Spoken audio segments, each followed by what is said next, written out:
you do is that you want something to create a barrier, be open. Right. So the first is to get a rope, right? Just any slightly thick rope, right?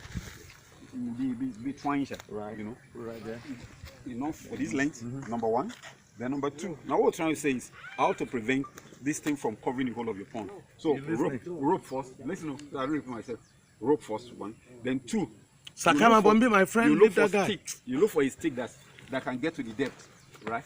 That can come about maybe 2 feet up, right? I know you on this side and on that on side, right? Then you're going to look for this styrofoam polystyrene that is used in packing electronics, right? That white something, don't pack electronics. You're going to create a circle right in the middle, a circle right in the middle, right? Then you put one inside that what's it called? Inside that pali. Sorry, inside the stick. You put another one inside the stick there, right? You know, normally if water rises, the thing will rise, and if water goes down, the thing will slow down. So what you're going to do next now is that you're going to look for a small pin, to tack the rope now to the top of the styrofoam. On this side, you draw the rope a little bit tight. On the other side too. Now, what does that mean? That means as the water rises, the two styrofoam of course will rise, and the wire will prevent any, because the wire is on top of the water, will prevent any plant from going to the other side. Is that okay? So in that way, you prevent them from spinning around. But this sign, they call it Salvinia or thereabout. No, there's a name they call it. This very tiny plant. Now it's not really good. It's not a sign of it's a sign of too much of nutrients in the water. So what you do, you are going to allow greedy eaters, macrophytes to be here, either water lettuce or water hyacinth. Water hyacinth, they're bogonsin. I'm sure to be in your water side here. Right, you know water hyacinth now. What do you call it? You know water hyacinth now? I don't know your brand name for that. Tony Purple flower, bye. You have over there. Then fine, you need on top of it. Because they are greedy eaters. They are the one that will immediately the amount of food, nutrients in the water in the pond is getting more. They are the one that absorb the nutrients inside the pond to create a balance. So you never have this growth. So have enough of it. And plants and fishes love to go under the shade. Right. Are you getting me? So you just dash out to it and go back in there. Then one last one again. When you're feeding, to prevent your food from dropping down. Let's get in front. I'll tell you that way. Thank you. Now, how do you know whether your feed bill is making commercial sense or not? Now, it's a function of the ability of the fish to digest the food. And it has to do with the amount of oxygen in the water. Now, two folks are consuming oxygen in the water now. One, the fish, and the plants.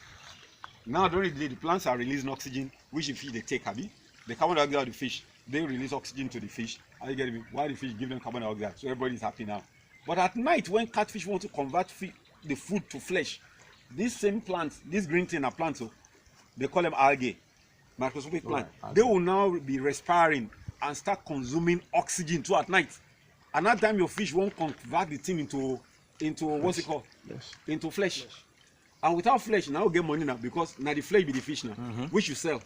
Now that flesh is the protein. You know, you're still confirming, you're just converting that your pellet with the fingerling now. Now they become this. So now the flesh is protein, which is amino acid. Now amino acid is carbon, nitrogen, oxygen. Carbon is the food you are giving them. Nitrogen is free in the atmosphere. Largest in a converted form is available to fish. Then oxygen is the critical factor. You are breathing in 8%, 21% oxygen now. Even I do biology for primary school now, elementary science, 21%. Now stagnant water has 8% oxygen.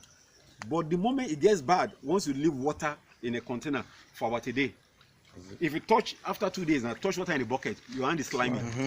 If you do your hand inside a what's it called, your hand will become slimy. Now the meaning is that if you look at it under a microscope, you will see millions of bacteria in your hand. Right? Now those bacteria have eaten the food. The shade. They're saying shade now. Now I want to ask you the key.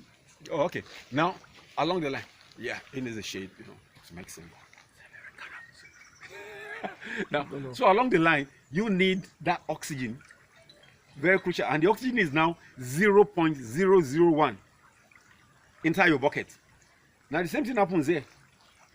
So you have the best food in the world, you got nitrogen available. Now if the oxygen is not convertible, if you cannot convert that your plate into flesh, and once you are not putting 1 kg to get 1 kg of flesh, let me see your profit don't go with that. That's what makes catfish farming profitable. Chef, what is that? So how do you now prevent this thing from messing up with your oxygen that you need crucially to turn your food into money in the evening? How do you know? Now you put your hand. So that's why I said second is but now your hand you put it. You bend down. I'm not going to do that for you now. I'm wearing long sleeve. Now you put your hand inside the water. So you go do that today and let us know how many ponds need attention quickly. You put your hand inside the water up to elbow level and be looking at your nail. If you don't see your nail once the water when your hand is about elbow level, now be say you're almost wasting your food. You're giving the fish. Because at night there's so much oxygen shortfall that the majority will be excreted by the fish. But if you still see your nail, that means you fantastic. That means the algae is not much yet. But once you don't see your nail, you put your hand at elbow level, they won't bother to feed it because you're wasting money.